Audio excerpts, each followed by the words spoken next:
It was a cold and lonely night, the kind of night when the silence feels heavy and time just crawls by. A small wooden house stood alone at the edge of a frozen forest, its windows glowing faintly with the orange light of a dying fire. Inside, a man named Ethan Cole sat by the fireplace, just staring at the flames as they cracked softly. He'd been alone for years, ever since the border war ended and the nearby towns were left empty. The world outside had changed. Humans ruled the central cities, and aliens were forbidden from entering human zones. But out here, at the edge of nowhere, no one came anymore. No one, except the wind. Ethan sighed and leaned back in his chair, listening to the old clock ticking on the wall. Then, knock, knock, knock. The sound came so suddenly that his heart skipped a beat. No one had knocked on his door for months. He froze, listening, thinking maybe it was just the wind. But then it came again, softer this time, trembling. Knock, knock. He stood up slowly, his hand brushing the old rifle leaning against the wall. He moved to the door and peered through the small round glass. At first he saw nothing but thick silent snow. Then, a shadow moved. Someone was standing out there, shivering in the storm.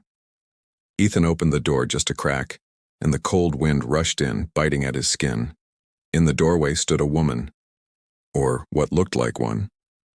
Her skin was a pale silver, her hair as dark as the night sky, and her eyes, they glowed with a faint blue light. She was holding a small bundle close to her chest, a child wrapped in torn cloth. Both of them were shaking badly. The woman looked at him with fear and desperation, her lips trembling. "Please," she whispered, her voice soft and broken. "Please don't send us away." Ethan stared, unsure what to say. Her words were clear, human enough, but her face, her eyes. He could tell she wasn't from Earth. He stepped back, his grip tightening on the door. You're not supposed to be here," he said quietly. She lowered her head, tears freezing on her cheeks. "I know," she said, "but my child, he's dying. There's nowhere left for us to go." For a moment Ethan said nothing. His mind screamed at him to close the door, to stay safe. Helping aliens was illegal, punishable by death. But then he saw the small hand of the child peeking from the cloth, blue-skinned, tiny fingers stiff with cold. Without thinking, he opened the door wider. "Get in before you both freeze," he said. The woman hesitated, fear flashing in her glowing eyes. "I won't hurt you," Ethan added. "Just get inside." She stepped in slowly, her child clutched tightly, snow melting on her shoulders. Ethan closed the door, locking it quickly, then threw another log on the fire.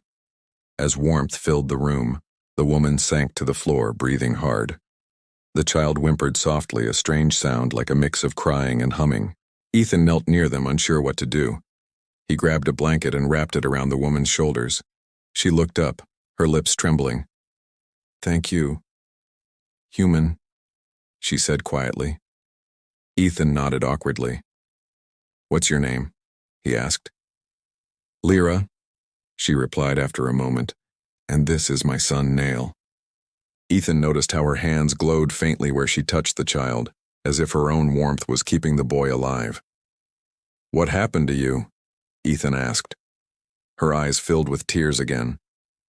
"They burned our shelter," she said, her voice cracking. "The soldiers said no alien may stay near the border. They shot everyone who ran." She held her child tighter.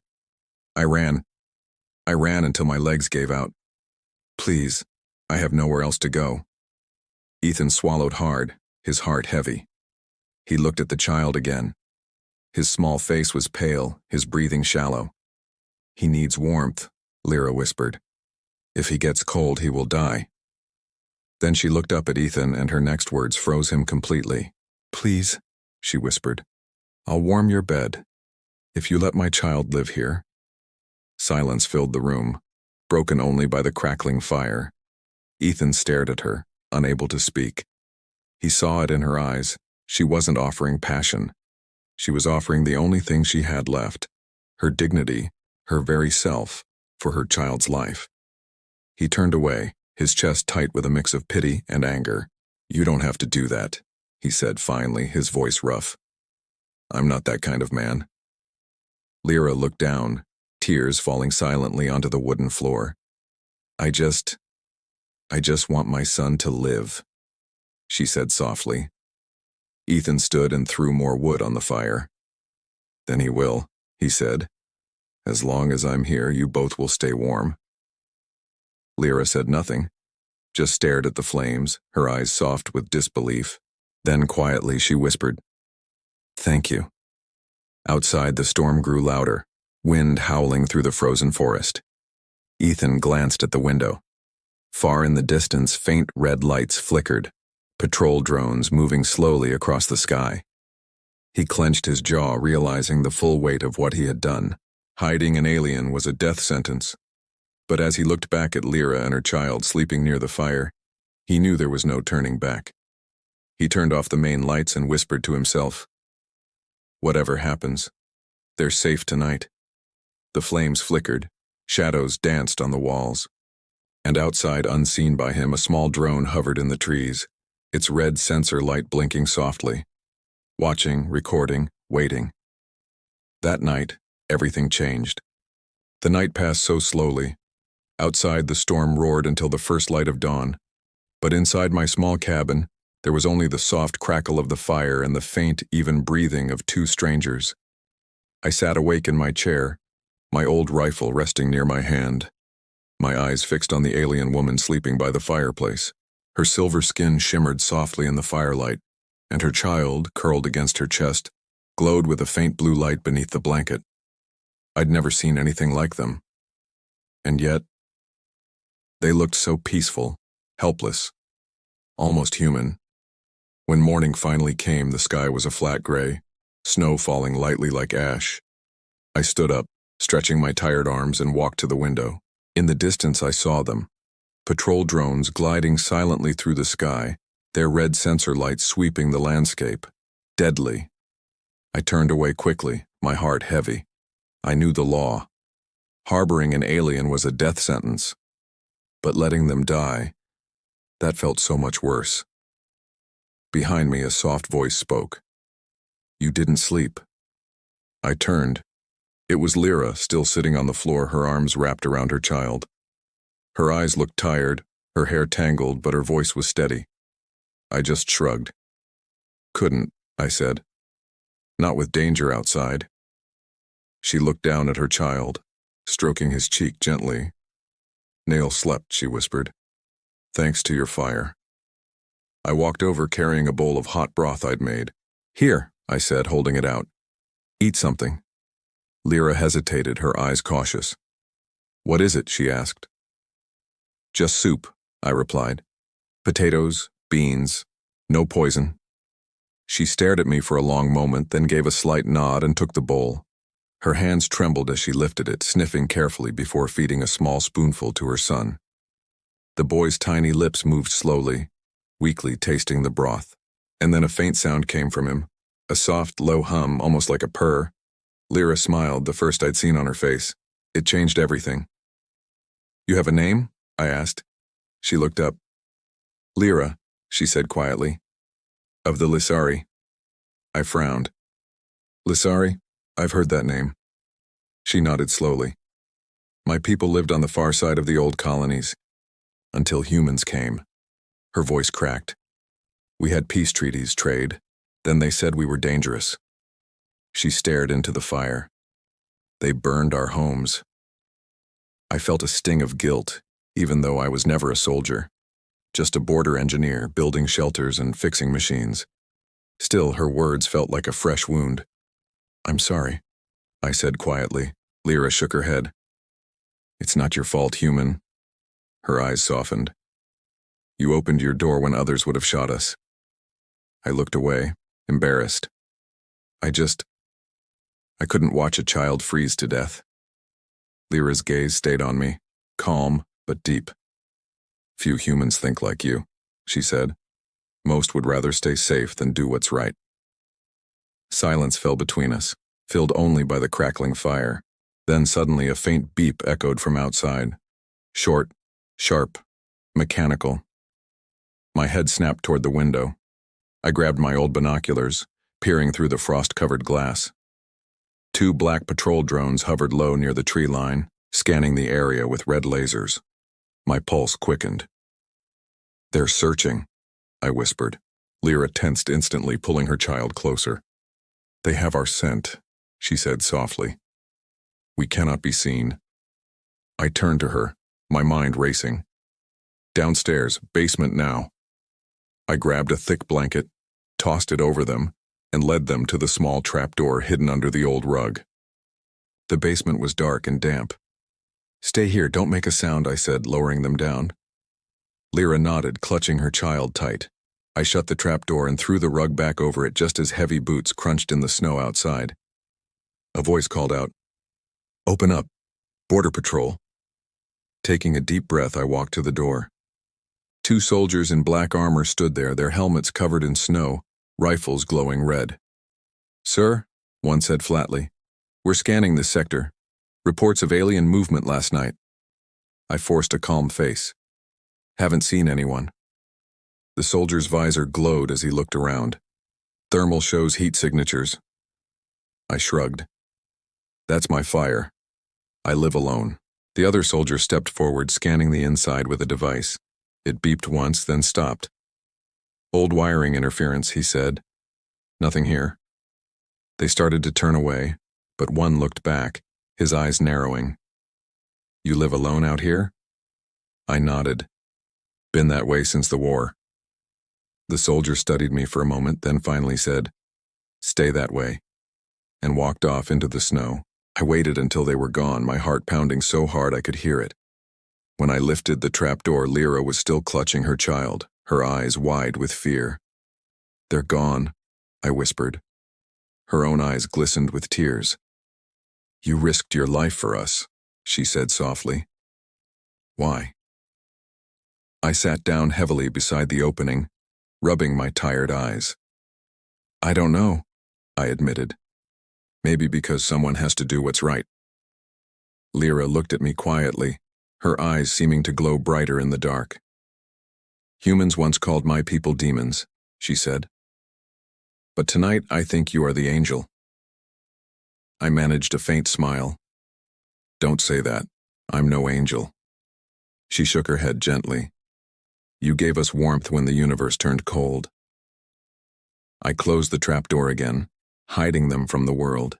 I sat there in the dim light, listening to the wind whisper against the window, and I knew deep down, this was only the beginning. Something was coming, something that would change everything. The morning after the storm, an unnatural silence hung over the forest.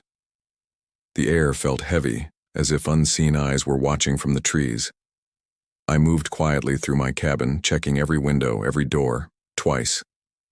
The patrols were gone, but a deep-seated instinct told me they'd be back. I'd hidden fugitives before, but they were animals, not aliens. The danger was a palpable thing, a weight in every breath I took. Lyra and her son were still in the basement, huddled under a thick blanket. When I opened the trapdoor, she blinked up at me, her eyes glowing softly in the gloom. "It's morning," I said. "You can come up." She climbed out slowly, carrying the child. His skin had turned paler overnight, and the faint blue glow around him pulsed weakly. I frowned. "He doesn't look well." Lyra's voice trembled. "He's fading. His body is losing energy." I placed a hand on the boy's forehead. It was cold, unnaturally so. "What does he need?" I asked. "Heat," she whispered. "Real warmth. Not from the fire, from life." I didn't understand. "What do you mean?" Lyra looked away, her voice breaking. "My people. We are born with an inner light, an energy that connects us. When we are young, that light is weak. It needs the warmth of others to grow." She pressed her palm over her son's chest. A faint glow spread from her hand to his small body. His breathing slowed, and for a moment the light under his skin brightened. It was the most beautiful and terrifying thing I had ever seen. The realization hit me. "That's why you said you'd warm my bed?" I said softly. She nodded, shame flickering in her eyes. It was not meant to offend. I just needed a place to keep my child alive. I shook my head slowly. You don't have to explain. I understand now. I threw another log on the fire, urging the flames higher. Stay close to the heat, I'll find a way to make it warmer in here. She looked at me, her expression softening. Why do you help us? You risk your life for strangers. I turned to the window, watching the snow. I've seen enough people die. I don't need to see a child die too. A quiet moment passed between us, filled only by the crackle of the fire. Then Lyra whispered, You have a kind soul, Ethan Cole. My people would call you a keeper. I frowned. A keeper? She nodded. One who guards the light when the world grows dark. Her words echoed in my mind as I stepped outside for more firewood. The air was still and cold, but something felt wrong. I heard faint metallic clicks from the trees, like tiny claws scraping metal. Then I saw it, a small drone hovering low, its single red eye blinking. I froze. Slowly I lifted my rifle, aimed, and fired. The shot shattered the silence. The drone sparked, spun, and crashed into the snow. I ran to it, kicking snow over the smoking wreckage. When I looked closer, my stomach turned. It bore a symbol, a black sun inside a triangle. The Colonial Purity Unit, the most ruthless branch of the human patrol. If they were this far north, someone had reported alien movement. I dragged it inside and showed it to Lyra. Her eyes widened in terror. They found us, she whispered, clutching her son. Not yet, I said, but they will. Tears welled in her glowing eyes. If they take him, they will drain his light, use it to power their machines. They call it harvesting, but it's killing. A chill ran down my spine. The war wasn't about peace. It was about energy, about stealing life. You're saying they kill children for power? She nodded silently.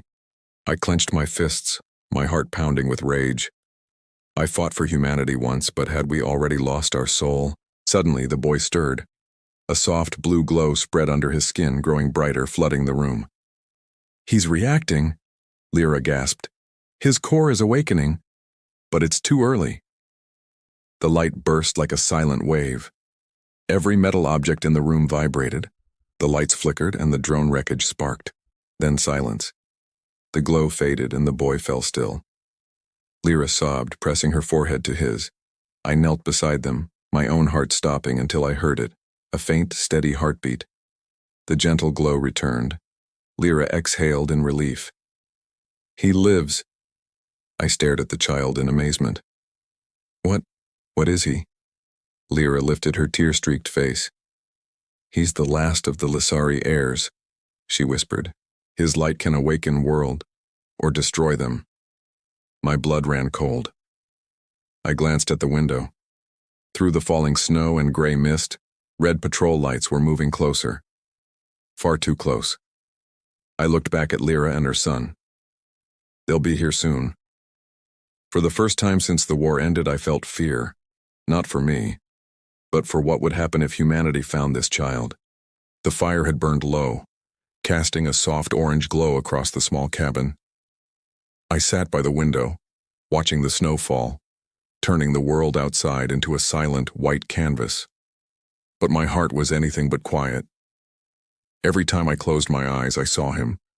The child, Nail, his small body trembling, shining with a blue light that made the air itself hum. By the hearth, his mother, Lyra, cradled him. Her silver skin faintly reflected the firelight as she whispered soft words in a language I couldn't understand. With each word, the light under her son's skin pulsed gently. I watched them, caught between fear and awe. What is he? I asked again, my voice low. Lyra's gaze was lost in her child's faint glow. After a long moment, she said quietly, He's more than just my son.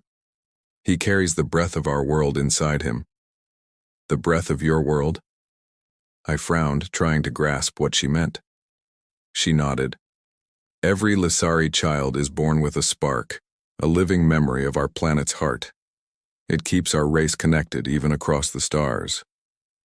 Her voice softened, a mix of pride and sorrow. But the spark inside Nail? It's stronger than any before. He is what humans once called a core child.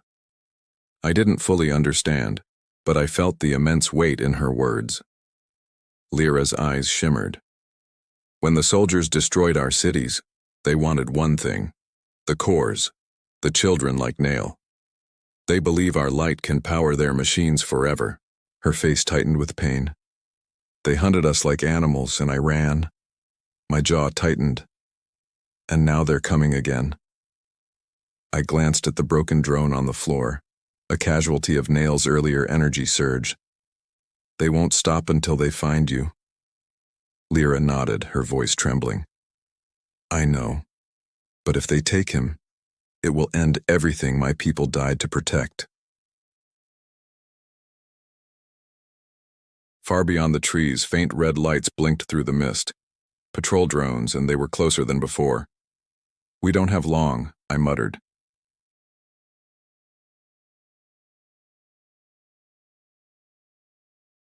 Yes, his spark is unstable.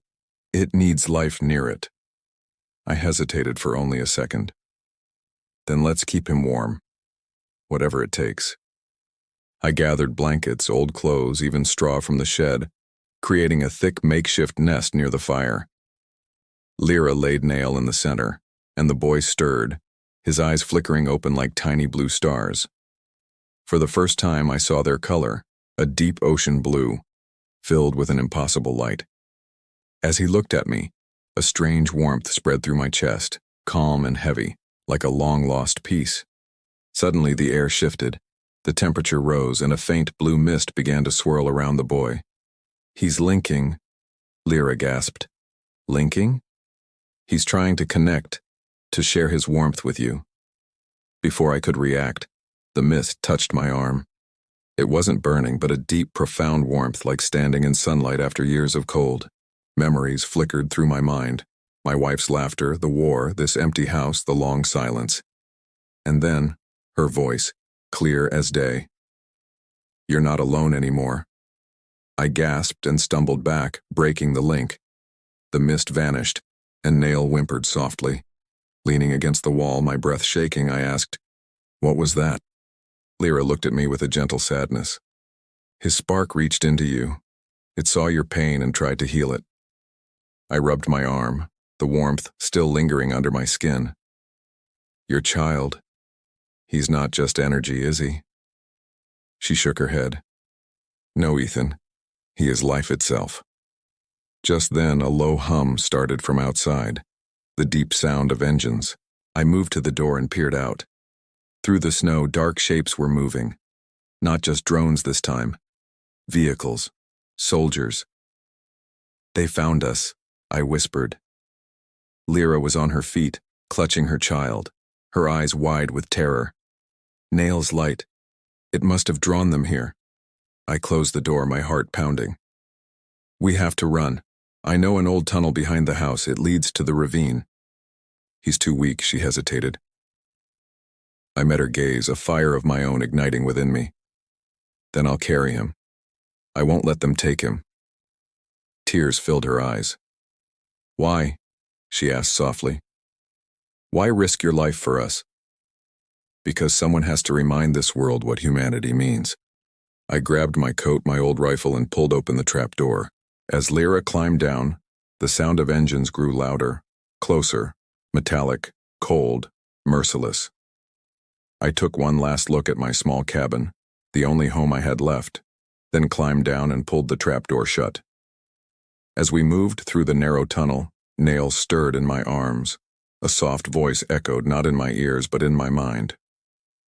Thank you, Keeper. I froze. Did you hear that? I asked Lyra. She shook her head. The voice wasn't hers.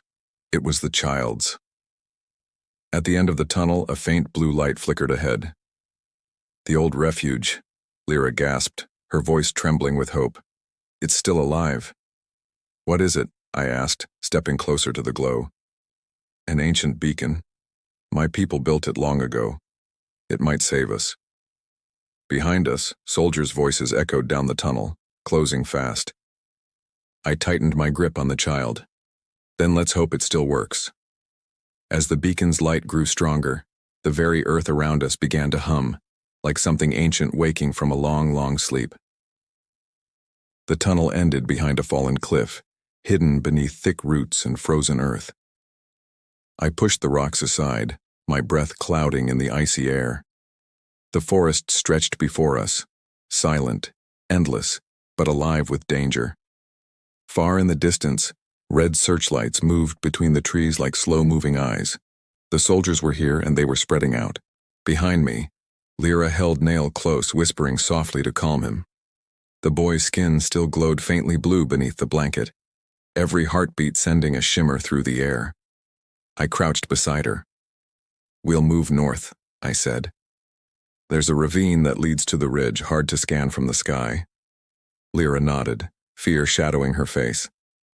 "If they find us," she whispered, "they won't take prisoners." I checked my rifle.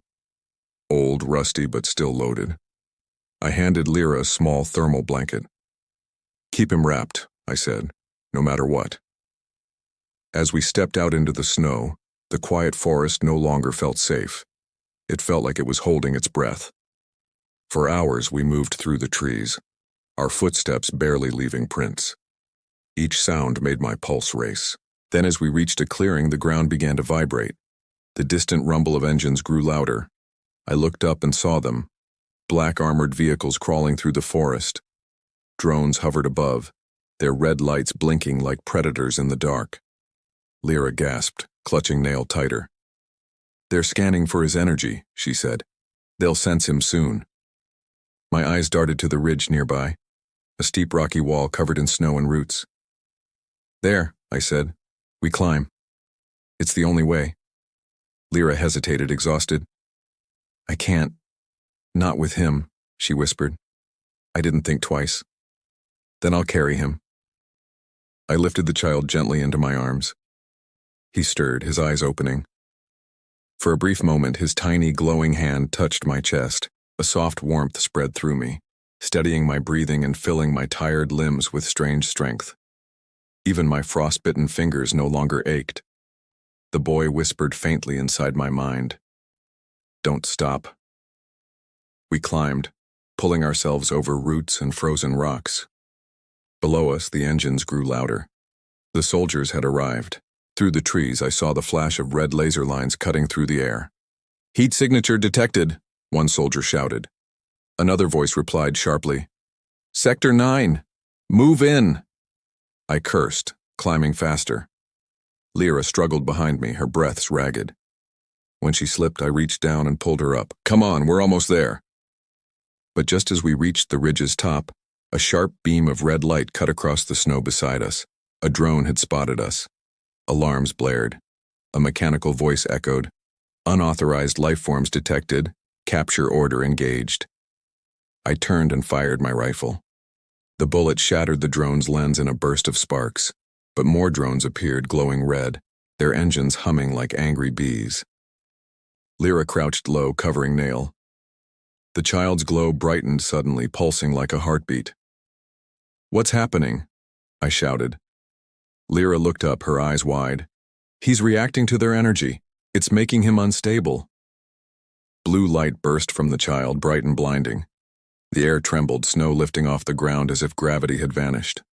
I shielded my face, feeling the warmth rush over me.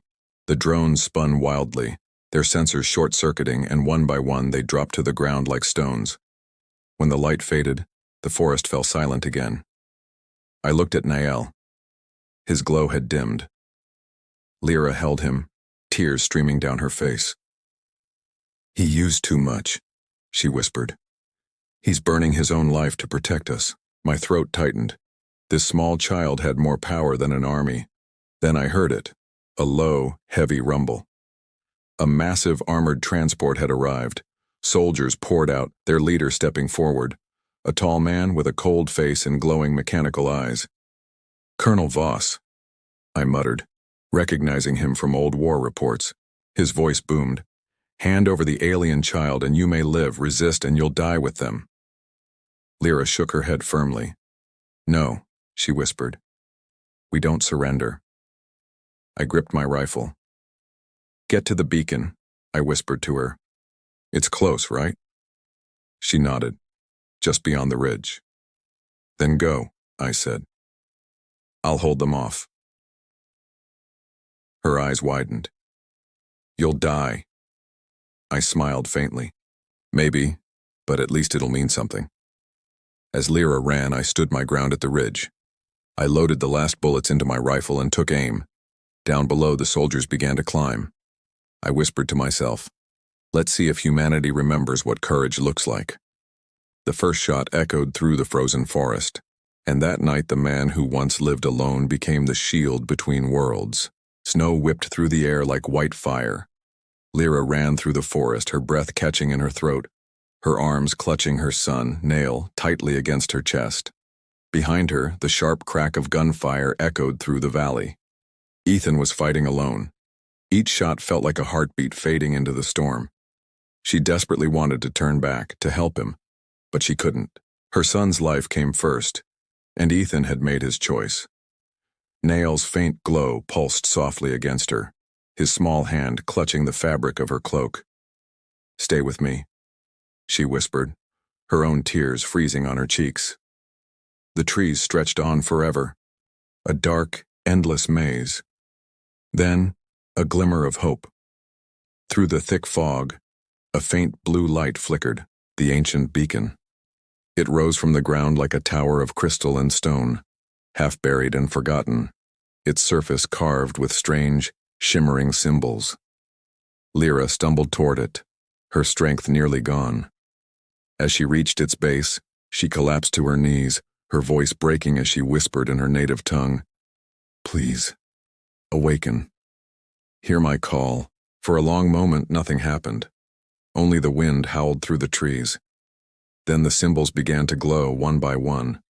A low, ancient hum filled the air, and the ground trembled softly beneath her. Nail's glow began to pulse in rhythm with the beacon's light, growing brighter. Lyra looked down at him, her voice shaking. Nail, my light. You must connect. The boy's eyes fluttered open, soft and glowing blue. He looked at her weakly and reached a small hand toward the crystal surface. The moment his fingers touched it, the entire structure lit up like lightning in slow motion. A pulse of energy burst upward, cutting through the snowstorm and painting the clouds an ethereal blue. The hum became a roar, vibrating through the very ground. Back at the ridge, Ethan felt it. The air grew suddenly warm, the snow swirling upward instead of down. The soldiers paused, looking up in confusion as the forest filled with an impossible blue light. Colonel Voss raised his head, his cold, metallic eyes narrowing. What is that? He barked. No one answered. Then Ethan saw it, a beam of light piercing the clouds from beyond the ridge. In that moment he knew. Lyra had made it.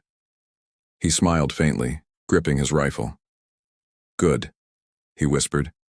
Keep going. But his relief was short-lived. The soldiers regrouped, their rifles glowing with a sinister red energy. Ethan took a deep breath. You'll have to go through me first, he muttered, and opened fire again. Energy bolts sliced through the trees, exploding snow into mist. He dove behind a fallen log, his hands shaking but steady as he reloaded. A voice crackled through the soldier's radio. Do not damage the alien child. Secure the mother alive. Ethan cursed. They weren't giving up. Back at the beacon, Lyra felt the structure's energy surge through her. The light surrounded her and Nail like a storm of stars. Ancient words, symbols older than any human language, formed in the air around them. Her eyes widened. The beacon wasn't just a signal, it was a gateway, a link between worlds. It's responding, she cried out. It's calling the survivors. The sky cracked open with thunder. Far above, hidden behind the clouds, something massive began to move. A ship, cloaked for centuries, shimmered into view, its surface shining like liquid metal. Lyra stared upward in awe. They answered, she whispered. Nail smiled faintly, whispering, Home, before his eyes closed once more. But their escape wasn't certain yet. Gunfire echoed again, closer now. Ethan stumbled out of the trees, his coat torn, his shoulder bleeding. "Go!" he shouted, waving his arm. "Don't stop, it's working." Lyra ran to him, helping him to the beacon's edge. "You're hurt," she cried. He shook his head, a weak smile on his face. "Doesn't matter. You did it." The soldiers appeared at the tree line, aiming their rifles. "Drop the alien!" Voss shouted. "This is your final warning." Ethan stood between Lyra and the soldiers, raising his own rifle. "You'll have to shoot through me," he said, his voice firm. Voss sneered. "You're protecting parasites, traitors to your own kind." Ethan laughed bitterly. "My kind forgot what it means to be human." Then, the beacon exploded in light. A beam of pure energy burst upward, enveloping Ethan, Lyra, and Nail in a glowing field. Voss shouted, but his words were lost in the roar of power. Ethan looked down at Lyra, her silver eyes filled with light. Nail's small hand reached out, resting over Ethan's heart. The pain in his chest vanished, replaced by a deep, endless warmth. A voice echoed in his mind, the child's voice, calm and clear. "Thank you, Keeper. The light remembers you." The beam brightened, rising higher until it vanished into the sky. The shockwave threw the soldiers backward. When the light finally faded, the forest was silent. The beacon still glowed softly, but the three figures were gone. Only footprints remained, slowly filling with falling snow. Colonel Voss lowered his rifle, his face pale. "Find them," he growled, though he knew they were no longer on this world. Far above, in the endless dark between stars, a faint blue light moved across the void, carrying a mother, her child, and the man who remembered what it meant to be merciful. Thank you so much for watching this story unfold. If you enjoyed this journey, please hit that like button, subscribe, and ring the bell so you don't miss our next adventure. See you next time. The light faded and everything went silent. For what felt like an eternity, I felt nothing. No cold, no searing pain from my shoulder, just a profound, enveloping peace. Then, slowly, a warmth began to spread through me, soft and steady, like sunlight seeping through my skin. I blinked my eyes open, squinting against a sudden brightness. I was lying on a floor that shimmered like liquid glass. Above me, a sky of silver clouds swirled and drifted, but it wasn't Earth's sky. It moved like water, glowing with a faint ethereal blue. I sat up, my hand brushing against the strange, smooth floor. The pain in my shoulder was gone. The blood, the freezing cold, all of it had vanished. "Where am I?" I whispered, my voice barely audible. A soft voice answered from behind me. "You're safe." I turned, and there she was. Lyra, her silver skin shining gently, her hair flowing like a ribbon of night. And cradled in her arms was Nael, glowing faintly, his breathing slow but steady. A wave of relief washed over me, so powerful it tightened my chest. "He's alive," I managed to say. Lyra smiled, her own eyes shimmering with tears. "Yes, because of you." I got to my feet, taking in my surroundings. We were in a vast, circular chamber filled with light and energy. The walls pulsed with a gentle rhythm, like the heartbeat of a living being. Through the transparent walls I saw stars, thousands of them scattered across the darkness, and a giant blue planet hanging in the void below. It wasn't Earth. It was something older, something grander. "Is this?" I started, unable to finish the question. Lyra nodded. "Yes, the Ark of the Lissari, the last ship of my people." In the distance I saw other glowing figures moving with purpose, other Lissari, survivors. Their light was soft, gentle, and as Lyra passed, they each bowed their heads. "She has returned," one whispered, their voice a soft chime, "and she brought a keeper." I frowned. "They keep calling me that." Lyra's faint smile returned. "Because that's what you are now." I stared at her, completely lost. "What does that even mean?" She stepped closer, placing her hand over my chest. "The Keeper guards the light that bridges two worlds," she said softly. "When you chose compassion over fear, The ancient bond between our peoples awoke. Her eyes glowed brighter. You carry a part of our energy now. Nail shared it with you just before the beacon activated. I stared at her in disbelief. You mean, I'm one of you? She shook her head gently. No, you're more. You're the bridge. Just then, Nail stirred in her arms, his glowing blue eyes opening. He reached a small hand toward me, a faint smile on his lips. In my mind, a voice spoke, clear and gentle and full of light. Home. I smiled back weakly and knelt beside them. You found it, little one, I said softly. You're safe now. But as I said it, Lyra's expression turned solemn. There is something you must know, she said quietly. The beacon didn't just call the Ark. It sent a signal across the galaxy, to us and to the humans. My smile faded. So they know? She nodded. Yes. They will come. Your people will come for what they fear, for what they don't understand. She stepped closer, her voice trembling slightly. We can leave now, go beyond the reach of Earth. But if we do, there will be no hope for peace. She looked at me, her gaze intense. If you stay, you can help us make them see that we are not enemies. I looked away, out at the stars reflected in the transparent walls. I thought of the soldiers, of Voss's cold voice calling Lyra and Nail parasites. I thought of how easily fear had replaced mercy. I felt the weight of it all, a human among aliens, holding a power neither side understood. If I stay, I said quietly, they'll hunt me too. Lyra nodded sadly. Yes, but if you leave, the light between our worlds will die. Silence filled the chamber. Nail's tiny hand reached out again, touching my chest right over my heart. The warmth returned, soft and alive. For a moment my mind was flooded with flashes. Earth, burning cities, frozen fields, hungry faces. And then the Lasari, their world lost but still singing their songs to the stars. I saw both sides, both hearts, and in that moment I knew. A faint smile touched my lips. I'm tired of running, I said. But I'm not done fighting. I looked at Lyra, my voice calm and steady. Tell your people to trust me. I'll go back. Tears filled her eyes again, but this time they were tears of hope. Then take this, she whispered, placing her hand over my heart once more. A faint blue symbol appeared on my chest, glowing like a cool fire, the mark of the keeper. When they see this, she said, they'll know the light chose you.